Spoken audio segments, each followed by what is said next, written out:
مين فينا مش فاكر أيام زمان ولعبة النحلة أو الجعران والتحدي بتاع مين اللي هيخليها تلف أكتر؟ النهاردة أنا في ورشة عم هاني صاحب ورشة من أقدم ورش خراطة الخشب في مصر، وهنعرف منه إزاي النحلة أو الجعران بيتعمل من أول خطوة لحد لما تبقى جاهزة للعب. تعالوا نشوف. ده الجعران. أنا أعرفها باسم الجعران. الجعران ده الجعران. بس هي النحلة يعني هي اسمها النحلة لأن الجعران بيبقى كبير. الجعران بيبقى أكبر من دي. طبعا حجمه أكبر. الجعران حجمه أكبر، ولما بيدب في الأرض بيرزع في الأرض تسمع صوت. فدي نحلة ودي نحلة، بس دي مع التطور. يعني شايف الشكل ده؟ بعمل منه حوالي 50 شكل. طبعا كلنا عارفين الجعران او النحله اللي كلنا لعبنا بيها زمان، بس محدش عارف دي اتعملت ازاي. هوريها لكم، يلا بينا.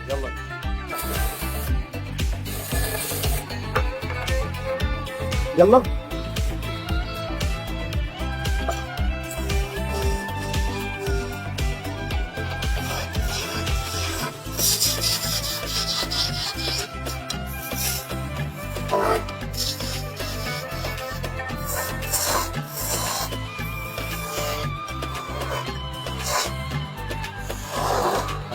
ربنا يخليك.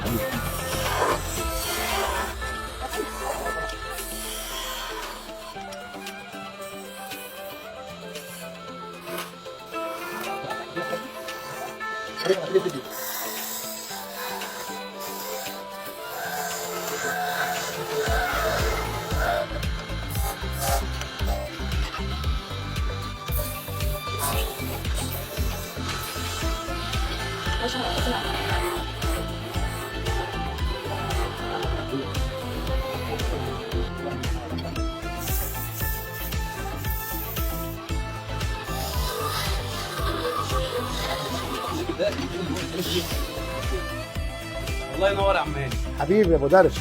دي اللي هي النحله صح؟ دي النحلة.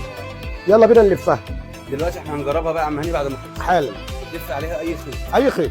تلف لفه لغايه الخيط كله عشان ده اللي هيديها الدفع. ده اللي هيديها الدفع، وتشوفه هي بتلف قدامك.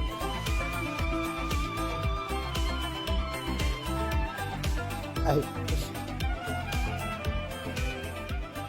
الله عليك يا عم هاني. انا عايزك بقى تقول لي على اسامي العدد بقى. في عندك بقى ايه؟ بص بقى، في عندك ده الازميل.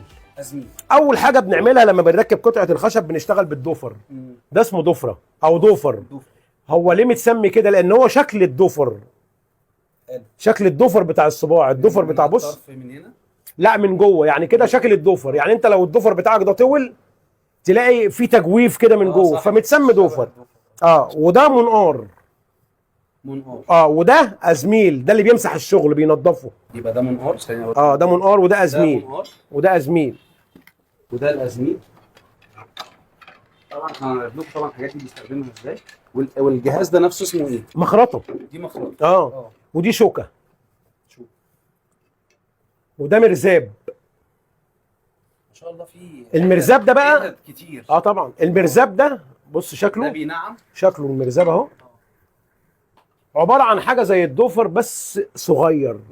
ده بيعمل التجويف الداخلي الضيق اهو، سواء هنا سواء هنا، سواء الصغير ده اهو. بص سواء الصغير ده بيجيب وفي شوكه بقى، شوكه عريضه وشوكه رفيعه وازميل كبير وازميل صغير، وفي منقار كبير ومنقار صغير وضفر. انت تبقى عارف تستخدم كل حاجه. ايوه على حسب الكلام ده. الحاجات دي بقى اسعارها غاليه؟ اسعارها ببلاش. ببلاش يعني بدل ما حد ينزل يشتريها من مكان طبعا. يعني عندك اللمبادير ده، اللمبادير الاباجوره الكبيره اللي احنا صورناها ده، لو انت نزلت جبته من هومز مارت ولا كارفور ولا رنين ب 1500 جنيه. عندك بكام؟ عندي ممكن اديهولك متشطب كامل بالشابوه بتاعه بكهربته بتشطيبه 750 جنيه. واحسن؟ ما هو شغلي اللي هناك احسن. ايه؟ ما هو اللي هناك ده شغلي بجد والله. والله شغلي. ما هو اللي هناك ده شغلي. شغلي. ايوه يعني بتطلع بنفس الكواليتي اللي انت هتطلعه هنا. المواصفات اللي بيطلبوها هي اللي انت بتطلعها حتى لو حد يجي يشتري من هنا. طبعا. طبعا. ده بالعكس، ده الزبون اللي بيجي لي هنا بهتم بيه اكتر من الشغل التجاري. والله مش مصدق. وبعدين في حاجه عايز اقول لك عليها. انت بتشتري من المكان. يعني انت اي حاجه انت بتقول انا بدي للناس ضمان. طبعا. طبعا. يعني عندك عصايه البيسبول دي، عصايه البيسبول دي بره ما تشتريهاش اقل من 500 جنيه. تقيله. تشتريها من بره مش اقل من 500 جنيه، انت 550. قلت لي وانا بسالك عليها بره، قلت لي انا بعملها بالالوان والمواصفات اللي صاحبها عايزها. اللي عايزها طبعا، اللي عايزها طبعا، وعليها الاسم.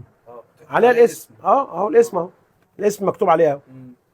اهو مستر محمد السيد، الاسم ده حفر ليزر. تحفه والله. دي بقى انا بطلعها بنص ثمن ما بتتباع بره. انت بتشتري من منبع، من الاساس، بتشتري من الاساس، من المكان الاساسي هنا. فعايز اقول لك ان لو اي حد طلب مني حاجه وعلى بينه اديها له بنص ثمن ما بتتباع بره. طيب قول لي يا عم هاني، عايزينك بس تقول للناس عشان اللي عايز يجي يشتري.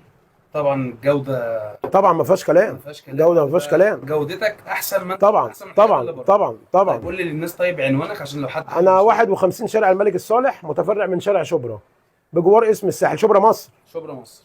تليفون 03 وحايد 0240 539 و0100 16 57 845، ده الواتساب.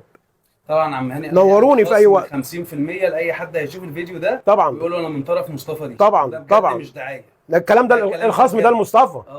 يعني اي حد هيجي لي مش هيقول لي مصطفى مش هديله حاجه. بجد مش والله لا مش كلام، انا قلت انا كلمتي واحده. اي حد هيجي لعم هاني من طرف.